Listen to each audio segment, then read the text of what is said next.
Hello guys, welcome back to a new video. आज की video में हम 4 पॉइंट डिस्कस करेंगे। पहला पॉइंट है कि हम करेंगे कल के वीडियो में क्या डिस्कस किया था और आज कल के लिए इंपॉर्टेंट लेवल्स बताएंगे। फिर हम ऑप्शन डेटा स्टडी करेंगे निफ्टी का। थर्ड पॉइंट हम देखेंगे फिर निफ्टी के एनालिसिस करेंगे कि क्या लगता है निफ्टी में क्या हो सकता है आगे, और कौन से क्या न्यूज़ आज इम्पॉर्टेंट है, जो न्यूज़ आ सकती है आज के दिन में, और क्या आगे वाले जो न्यूज़ आने वाली आगे वाले दिनों में वो उसके हिसाब से हम प्लानिंग करेंगे आज के इस वीडियो में। वीडियो के एंड तक बने रहना तो आपको समझ में आएगा कि क्या हो सकता है निफ्टी में। आज काफ़ी साइडवेज दिन था, तो पहले देखते हैं कल के वीडियो में क्या डिस्कस किया था। तो कल के वीडियो में मैंने बोला था आप लोग को कि जब तक 700 एट एट 750 के नीचे नहीं जाएगा, नीचे नहीं तो जाएगा निफ्टी। तो आप देखो एग्जैक्ट लो जो है ऑलमोस्ट 750 के अराउंड है। जैसे ही ऊपर गया 950 के आसपास, बोला था रेजिस्टेंस जोन है 950, उधर से 110% गिरेगा। उसके बाद एक बड़ा मूव भी दिया इंट्राडे के अंदर, फिर पूरा दिन फ्लैट आउट हो गया निफ्टी। ये हुआ आज के दिन में, और हमने यही डिस्कस किया था कि ये दो लेवल्स इंपॉर्टेंट है, इसके नीचे या इसके ऊपर बड़ा मूव आ सकता है, लेकिन वो आया नहीं। फिर हम जाके अभी स्टडी करते हैं निफ्टी का ऑप्शन चेन। कल एक्सपायरी है निफ्टी का, और जो प्रीमियम्स एट द मनी है वो 73 प्लस 83 है, इसका मतलब है 156। 156 पॉइंट का प्रीमियम है, इसका मतलब मार्केट किधर ना किधर प्रेडिक्ट कर रहा है कि कल 150 पॉइंट्स का मूव आ सकता है निफ्टी के ऊपर। अभी पॉइंट मेरा क्या है कि अगर ये प्रीमियम्स मेंटेन रहते हैं टिल 10 o'clock या टिल 9:45, यही प्रीमियम्स मेंटेन रहते हैं, इसका मतलब समझना मूव आ जाएगा। और अगर थ्रू आउट द डे इतना डीके नहीं मिल रहा है, यानी अगर समझो 1 बजे तक भी 120 पॉइंट्स 100 के पॉइंट्स के ऊपर का प्रीमियम है ना, इसका मतलब क्या है कि किधर ना किधर मार्केट प्रेडिक्ट करने जा रहा है कि कुछ बड़ा मूव आ सकता है इवन आफ्टर 12, इवन आफ्टर 1, अगर वो प्रीमियम्स मेंटेन रहता है तो ये कल के लिए वॉच आउट करना, क्योंकि आज बहुत बड़ा एक न्यूज़ है यूएस का। फेड का मीटिंग है रात में 12 बजे, इंटरेस्ट रेट डिसीजन आएंगे। 11:30 को आएंगे इंटरेस्ट रेट डिसीजन, और फिर 12 बजे पॉवल की कमेंट्री रहेंगी। तो उस पर उनका मार्केट रिएक्ट करता हुआ दिखेगा, और कल उसके ऊपर से ही बड़ा गैप अप या बड़ा गैप डाउन आता हुआ दिखेगा। लेकिन मुझे लगता है कि पावल ने बहुत सारी चीज़ बुरी बोला है पिछले महीनों में। अभी लेकिन टैरिफ्स उतना बड़ा कुछ है नहीं। मेन अभी वॉर का सिचुएशन है, तो उसका कमेंट्री ऑन द वॉर क्या लगता है उसे, कि वॉर का क्या इम्पैक्ट आ सकता है यूएस के ऊपर, वो क्या बोलता है, उसका रहेगा इम्पैक्ट। और सेकेंड ऑफ ऑल वो क्या बोलते हैं पॉवल, अगर सरप्राइज रेट कट कर देता है तो वो उसके कारण मार्केट्स बहुत शूटअप भी हो सकते हैं उनके, क्योंकि रिसेंट टाइम्स में ओवरसोल्ड हो गए हैं due to the Iran Israel war. तो अभी निफ्टी के चार्ट्स पर चले जाते हैं। कल के लिए कौन से इंपॉर्टेंट लेवल है, मेरा लेवल बता के मतलब तो नहीं है, मुझे लगता है हो सकता है फेड के कारण बड़ा गैप अप या बड़ा गैप डाउन मिल जाए, लेकिन गैप अप या गैप डाउन के बाद आप लोग को कौन से लेवल्स इंपॉर्टेंट है वो मैं बता देता हूँ। सबसे इम्पोर्टेंट नीचे में लेवल है वो है 750 का।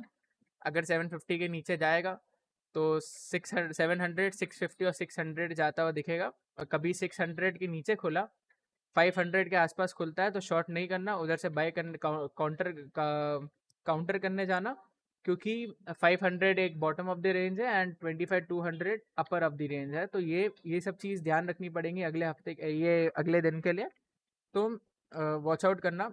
अगर कभी बड़ा गैप डाउन मिलता है और कभी बड़ा गैप अप मिल जाता है, यानी समझो 25,000 के आसपास गैप अप मिल जाता है, तो उधर डेफिनेटली स्टार्टिंग में तो प्रॉफिट बुकिंग आएंगी, क्योंकि बहुत सारे रिटेलर्स फंसे हुए हैं, they have bought calls in this markets, तो उनका काफ़ी डीके हुआ है। अगर उनको एक गैप अप मिलता है 25,000 के आसपास का, 25,000 के आसपास का, तो they will try to exit those calls. क्या होगा, पहले इंस्टेंस में प्रॉफिट बुकिंग आ सकती है, तो वो 950 900 तक आ सकता है, फिर हो सकता है कि वापस से मार्केट गेन करके 25,000 की तरफ जाने का ट्राई करेगा कल के दिन पर, अगर बड़ा गैप अप मिलता है तो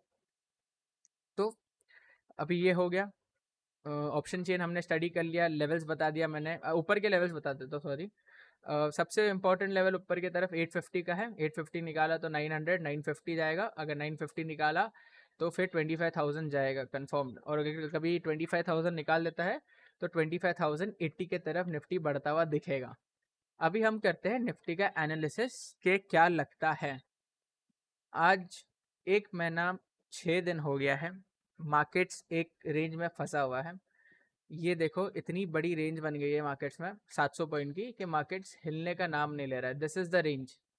अभी ये रेंज का अगर कोई भी तरफ ब्रेकआउट आता है, या नीचे की तरफ या ऊपर की तरफ, ये बहुत बड़ा मूव लीड कर सकता है। लेकिन अगर मार्केट्स गलती से नीचे जाता है ना, तो मुझे लगता है कि एक लिक्विडिटी स्वीप वो लोग कर देंगे, यानी इन द सेंस अगर कभी गिरता है मार्केट, हो सकता है एक दिन इधर जाए इंट्राडे में और रिकवरी करके इसके ऊपर बंद हो जाए और उसके बाद सीधा शूट कर जाएगा मार्केट। पॉइंट नंबर 1 ये हो सकता है। सेकेंडली सिमिलरली ऊपर के साइड भी हो सकता है कि पहले तो मार्केट ऊपर चले जाए और फिर इधर से शूट अप करके सीधा नीचे आ जाए, ये गैप फिल मूव आ जाए इसका इधर तक। तो ये पॉइंट हो सकता है, या वो हो सकता है। सेकंड क्या है कि नॉर्मल ब्रेकआउट कर जाए, जैसा अभी इधर आया, ये पुल बैक दिया, इधर से रैली करे, फिर थोड़ा पुल बैक दो और फिर ब्रेकआउट करके चले जाओ ऊपर की तरफ। तो ये तो नॉर्मल सिनेरियो है जिसमें निफ्टी बड़ा मूव दे सकता है 25,800 तक, और मे बी 26,000 भी टच करेगा निफ्टी। और सिमिलरली अगर नॉर्मल मूव आता है नीचे की तरफ, इन द सेंस जैसा ये ऐसा कर रहा है, ये ऐसा आया है इधर, तो मे भी हो सकता है ये इधर जाए, फिर ये रिटेस्ट करके ये गैप फिलिंग मूव होकर फिर देखेंगे निफ्टी क्या कर सकता है बाद में उसके। तो ये तो रेंज बन गई है 1 महीना 6 दिन से। अब हम एनालिसिस कर ले, चाहे मैक्रो फैक्टर्स का चाहे माइक्रो फैक्टर्स का, सब इंडिया के लिए सही है। सिर्फ ऑयल का प्राइस अप हो गया है और रुपी जो है हमारा बहुत 86.50 हो गया वापस से।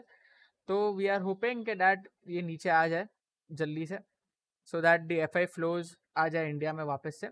लेकिन पॉइंट ये है कि सेलिंग इतना ऊपर रहने के बाद भी इतनी सेलिंग एफ की तरफ से आ नहीं सकती, क्योंकि long position again and again मैं बोल रहा हूँ 20% के आसपास है, वो काफ़ी ऑन द लोअर साइड होता है। मैक्स टू मैक्स जो रिस्क होता है वो 10 या 12% तक ही जाता है, उसके बाद मार्केट यूजुअली बॉटम आउट होता है। सो रुपी पर एक हमें नज़र रखनी चाहिए। अभी देखो एक इम्पॉर्टेंट लेवल पर आ गया है रुपी, मे बी इधर से ये करेक्शन दे दे। मुझे नहीं समझ में आ रहा है कि रुपी क्यों भाग रहा है, क्योंकि जब डॉलर वीकेंड है बहुत ज़्यादा ही 98 के ऊपर ही चल रहा है, अब तो 100 के भी बहुत नीचे चला गया है। तो इतना नीचे क्यों चल रहा है रुपी, वो समझ में नहीं आ रहा है। मे बी अगर यूएस रेट कट आज कर जाए तो उसके कारण हो सकता है कि रुपी ये ऊपर रैली कर रहा हो, वो प्राइस इन करने जा रहा हो कि रेट कट होने वाला है यूएस में, तो हेंस उसके कारण रुपी शूट अप हो रहा है, क्योंकि डॉलर में वापस से स्ट्रेंथ बन जाएगा। तो पहला पॉइंट तो ये है, ये हो सकता है। प्लस डॉलर का चार्ट भी दिखा रहा है वैसे ही कुछ, क्योंकि इन द सेंस आप देखो ये अगर लोअर हाई बना था, तो ये जो लो बना ये थोड़ा ही नीचे गया, एक दिन बंद हुआ और अगले दिन ये लो को वापस से रिगेन कर गया है। इसका मतलब क्या है, डॉलर किधर ना किधर बॉटमिंग आउट प्रोसेस में है, और मे बी इसका बॉटम बन जाए तो उसके कारण रुपी में वो फैक्टर 86.50, उसके कारण रुपी चला गया ऊपर की तरफ ऑन दी हायर साइड। लेकिन क्या डॉलर में बड़ी रैली आने के बाद भी क्या रुपी इतना ऊपर रहेगा, लगता नहीं है, आ जाना चाहिए नीचे। लेकिन पॉइंट ये है कि ये दिख रहा है होता हुआ, और हो सकता है कि देखो ऑपरेटर्स को मालूम होता है कि रेट कट होने वाला है कि नहीं होने वाला है, एंड मे बी उसके कारण ही क्या कहते हैं रुपी भाग रहा हो। प्लस ऑयल प्राइसेस भी एक इम्पैक्ट कर रहे हैं रुपी के ऊपर। लेकिन मोस्टली जो मेजरली लग रहा है कि कुछ एक न्यूज़ है जो हम किसी को नहीं मालूम है, वो किधर ना किधर मार्केट्स में है, और उसके कारण मार्केट्स इतने टाइम से कंसोलिडेट कर रहा है। आजकल मार्केट्स का यही तरीका हो गया चलने का, काफ़ी consolidation consolidation then a big move comes, और बहुत बड़ा मूव आ जाता है फिर उसके बाद। अगर आप मेजॉरिटी देखोगे तो ये भी एक समझो तो एक बड़ी रेंज थी, ये भी एक मार्केट्स में जो 24,000 और 22,000 की एक रेंज बना दिया था मार्केट्स ने।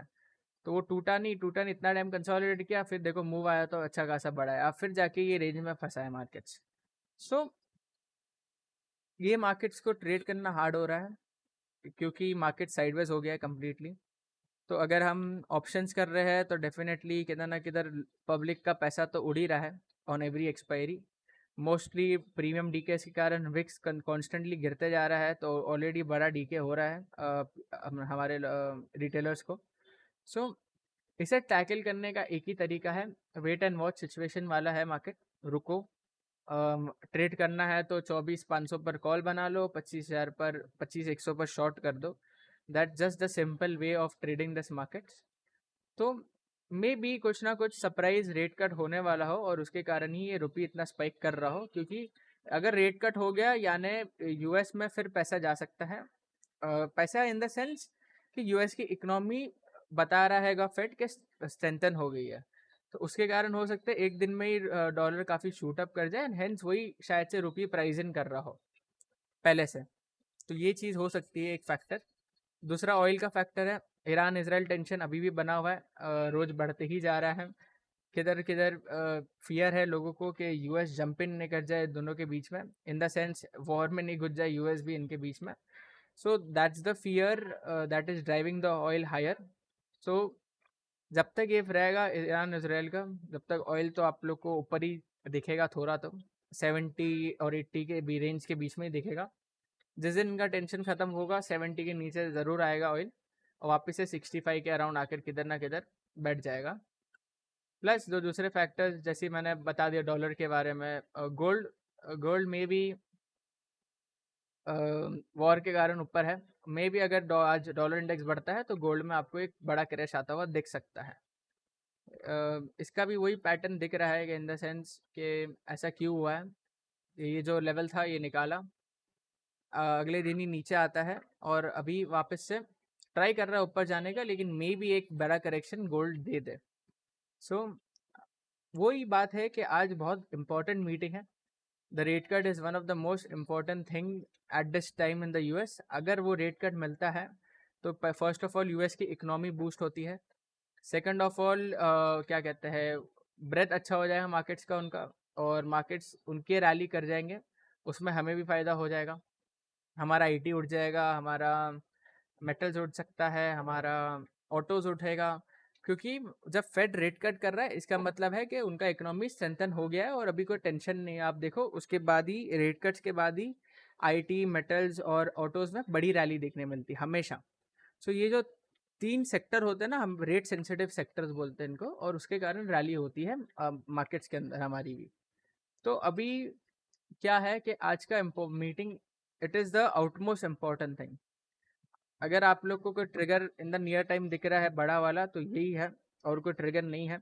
और आप देखो धीरे धीरे करके नास्डेक भी अपने लाइफ टाइम हाई के पास पहुंच गया है almost. So maybe there is something that the operators know that we as a retailer do not know. Maybe there is some kind of rate cut on the horizon, and hence जो ये सब चीज़ें हो रही है, dollar index, oil oil oil तो चलो war के कारण भाग रहा है, डॉलर इंडेक्स और अपना रुपी, उसके कारण ऐसा मूव दिखा रहे हैं। विक्स जैसा मैंने बोला गिर ही रहा है कॉन्स्टेंटली, ये आई थिंक 13 के रेंज में जाके सेटल हो जाएगा, 13-12 के रेंज में, और उसी वक्त मार्केट्स में ब्रेकआउट भी आता हुआ दिखेगा। प्लस जो एनालिसिस है निफ्टी का, वो सिंपली क्या है, आपको ये रेंज मार्कआउट करनी है। जिस दिन ये रेंज के ऊपर क्लोजिंग आ जाए आप लोग उस हिसाब से ट्रेड कर सकते हो। रेंज के ऊपर क्लोजिंग आने के बाद भी अगले दिन के लिए वेट करना, अगर मोमेंटम आ रहा होगा अगले दिन तो ही लेना, अगर कोई किधर ना किधर डेली चार्ट पर लाल कैंडल बनती है तो मत लेना, अवॉइड इट, बिकॉज हो सकता है वो ट्रैप वाला ब्रेकआउट हो। सो बहुत ट्रिकी होगा मार्केट्स आगे ट्रेड करना।